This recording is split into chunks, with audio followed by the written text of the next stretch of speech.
you guys know Officer Jim Woods. So.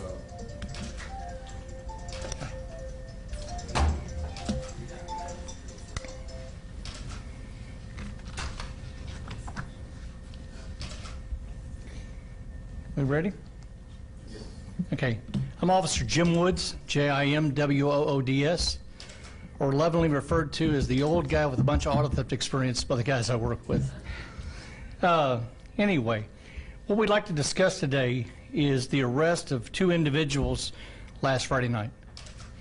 This stems from the theft of Jeep and Dodge products with the use of a laptop computer. We've been asked for years do we have any video or any evidence that this is occurring? And of course, you know, even though I'm from the state of Texas, I have to go back to the, you know, frame where I'm from, Missouri. You have to show me. And we never had any video that the actual thefts were occurring with the use of any type of electronic equipment. So we had developed where a Jeep Wrangler was stolen in April 20th, 2016.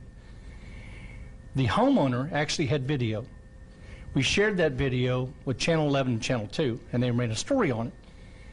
And in that video, you should see a guy actually walk up to the car carrying a laptop computer. He gets into the vehicle, uses the laptop, and within about 6 minutes time frame, starts the Jeep up and backs the Jeep out of the driveway. So we now have our first actual video that a theft occurred with the assistance of some type of electronic device. Then we had a second video appear in which a Jeep Grand Cherokee was stolen. Same situation. In the video, you have a guy walking up to the vehicle, opening up the vehicle, shows up with a laptop, uses the laptop, and within 5 minutes time frame, the vehicle's being backed out of the driveway. So there's our second case. We were fortunate enough to receive information from Fiat Chrysler, which is FCA. That's the Fiat Chrysler Automobiles, is the main holder of Chrysler and Dodge and Jeep products. They put us in touch with an individual from State Highway Patrol in California. And the guy called up and he said, look, let me tell you what we've got going on in Southern California. He says, we're having Jeep Wranglers being stolen and taken into Mexico. He says, we've been very fortunate to work with Chrysler. And he says they've been just a wealth of information on things that they're able to share with us. They shared that same information with us, and it allowed us to then turn around and we end up talking to some guys that work for Homeland Security in Harlingen. The Homeland Security officer in Harlingen actually had, since November of 2015, he had identified almost 100 vehicles that had crossed into Mexico that were later found to be reported stolen, with a large percentage of them being reported stolen in Houston. So he had developed information on suspects that were driving the vehicles across. One individual was actually arrested and gave them some more information on how the operation was being conducted and the parties that were involved. He gave them information on the two guys that we're talking about today, Michael Arce and Jesse Zelaya. So he shared that information with us, and that was 2 weeks ago Monday.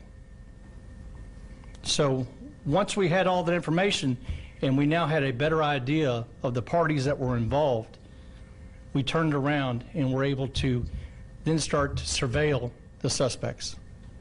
Friday night, the suspects went out and did the routine that we kind of hoped that they would. They went to a target-rich environment where they had stolen vehicles before, which was around Jackson Hill and Memorial area. And just the officers were out there kind of looking around, scouting the location. In just a 2-block radius, found over 9 vehicles that were the type of vehicles that they would like to steal. So we set up. Sure enough, the suspects go over to that area. They're observed. They're watched. They steal a Jeep Grand Cherokee. They take it down to the southwest side of town, where they're later arrested. And then with that, we'd already had search warrants already drafted for the suspect's apartment. And in the process of arresting the suspects, we found them in possession of a laptop computer and the paraphernalia that would be needed to be able to plug into the vehicle, to be able to manipulate the computers, to be able to get the vehicle to start. They had several blank keys with them that they would use to help in the process of the theft. And when they ran the search warrant at the house, they found a few more keys. They found some narcotics. They found some weapons. One of the weapons that was found to be reported stolen from a theft of a vehicle, and a bulletproof vest. So that's what we're looking at, and that's where we're kind of at right now. We don't believe that there's a possibility they may not be the only ones that are doing this, but right now we feel that if they are the only ones that are doing this, with this arrest, we should be able to hopefully curb the amount of thefts that have been occurring. Can you give us their names again? Spell their names. Jesse Zelaya and Michael R.C. How do you spell that? I believe it's Z-E-L-A-Y-A. And Jesse. And Michael R.C. It's A-R-C-E-E. Yeah.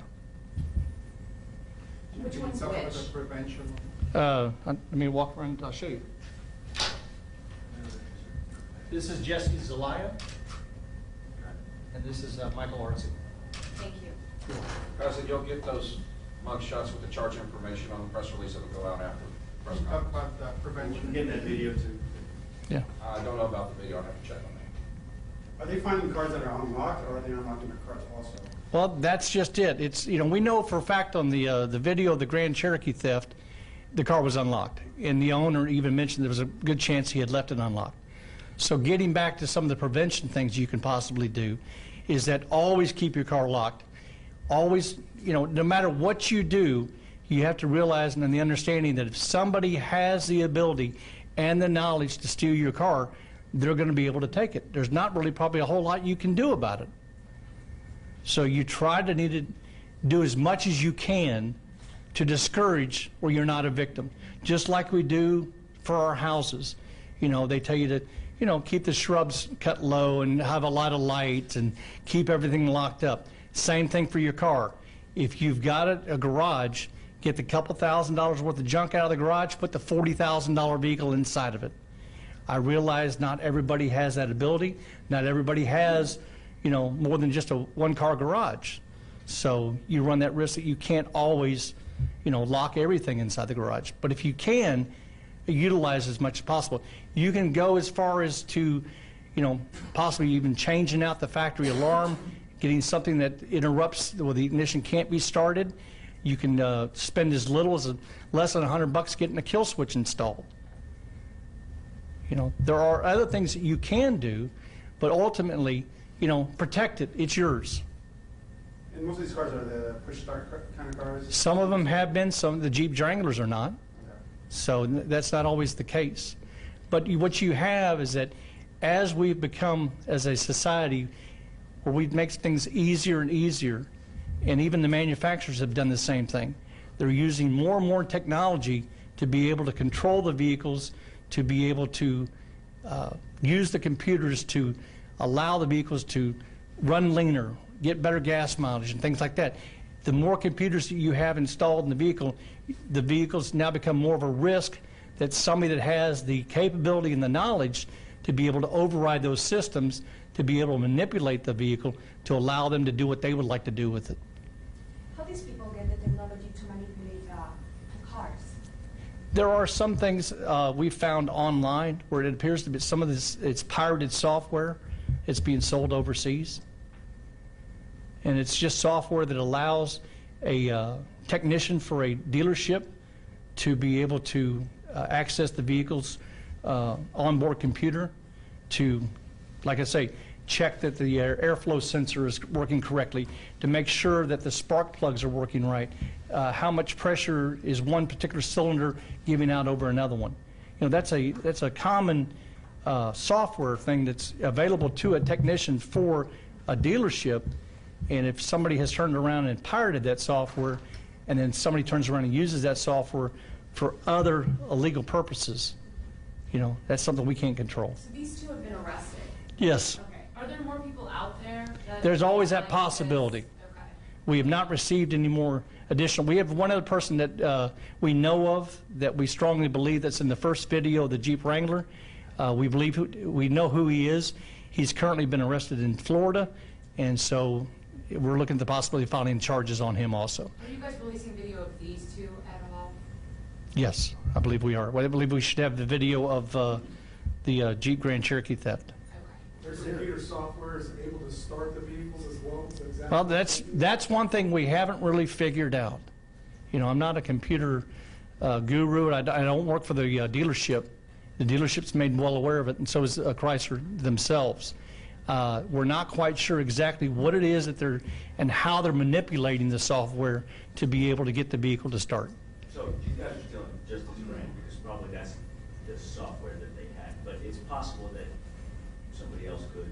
Somebody else, there's always that. Say Chevy or General Motors. Yeah. Or so. I think as you get more and more computers that are installed in vehicles, if somebody has that knowledge and that ability, they could turn around and figure out a way to how to manipulate the system. So you think they stole these just because they had that software? It's not like they've got affinity for these types of cars. I think they stole it because that's what they figured out how to do, and that's what they knew how to steal. It's easy and convenient. And they're no different than any other crook that used to go and steal cars because they knew how to manipulate the ignition, mechanically or physically destroy it and get it to start. When you have those crooks that know how to steal one particular type, they're going to continue to steal that one particular type because that's what they have the most comfort in. That's what they really know how to do. With the information you have on the software, have you gone back and looked if there was a spike at some point, how far back this goes, that they could have been using this software? Oh, increase of thefts on these types of vehicles? We know that in the last several months we've had an increase in thefts of Jeep and Dodge products, but and not being recovered. That's what was the unusual part, is that we do have our, always have our patterns of thefts, but we also have recovery. And there are times that you'll turn around and you'll notice that, you think, oh, well, hey, we know that we have a lot of certain types of vehicles being stolen, but then you're also seeing some of those vehicles getting recovered. In this particular case, in the last several months, what we saw was there were several Jeep and Dodge products that were being stolen, but they were not being recovered. When they were being driven across the border, not trucked? Yeah, they're being driven. That's what Homeland Security, the information they were able to supply. And the connection with California and Florida is that they were also doing it there? They were having the same problem over there. Same problem, but these weren't, or were these No, two these guys signed were not. together? Yeah, Just similar. yeah, just similar situation. Do you think So they're connected? right now we don't have any proof of that. Where did they take the cars? In New Mexico.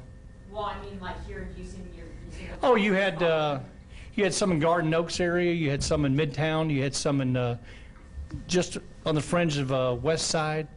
Some around the, like I say, the Jackson Hill and Memorial area. Where did they take the cars once they stole them? Southwest. They were actually, the time we caught them, they had actually gone down to Southwest Houston, right around Beach Nut and South Kestner. They take them to. They just parked it on the side of a public street. You said 100 cars driven across the border, but these two are responsible for a ballpark how many stolen in Houston, would you say? Oh, that'd be hard to say. And like I say, we know for a fact. 50, 20, I mean. We know we got to the tune of well over 30 in the last several months. Okay, in Houston. In Houston, yeah, Houston specifically. tied to these two guys? That's hard to say.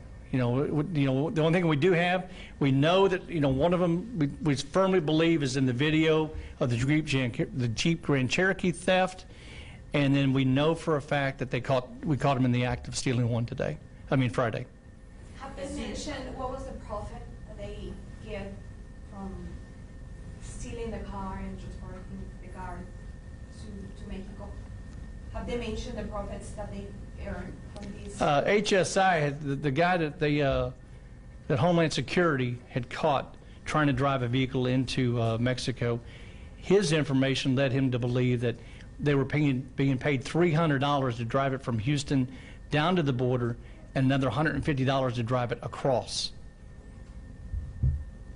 But What area of the Texas border are we talking about? Laredo? Brownsville. Now, that was other individual, probably. These guys weren't driving them, do you think? No, not that we know of. They would have another group of people that would actually drive them down. And then that was the other thing, the one guy that did get arrested down there in Brownsville, his information was that you got paid if you drove it to Brownsville, and you got an additional payment if you actually drove it across. Some people wouldn't want to drive it across, so they'd have another driver. So there's a lot of people connected to this. There's a, yeah. But these And are the guys from Houston. that's correct. And the Homeland Security is looking at the possibility of filing on them federally down in Brownsville. So I don't know how many they're looking to indict, but everyone that they can prove that's involved in the deal, it's a 10-year minimum sentence. So we're looking over 1,000 years. Any other questions? Okay, folks, thank you very much. Thank you for your time.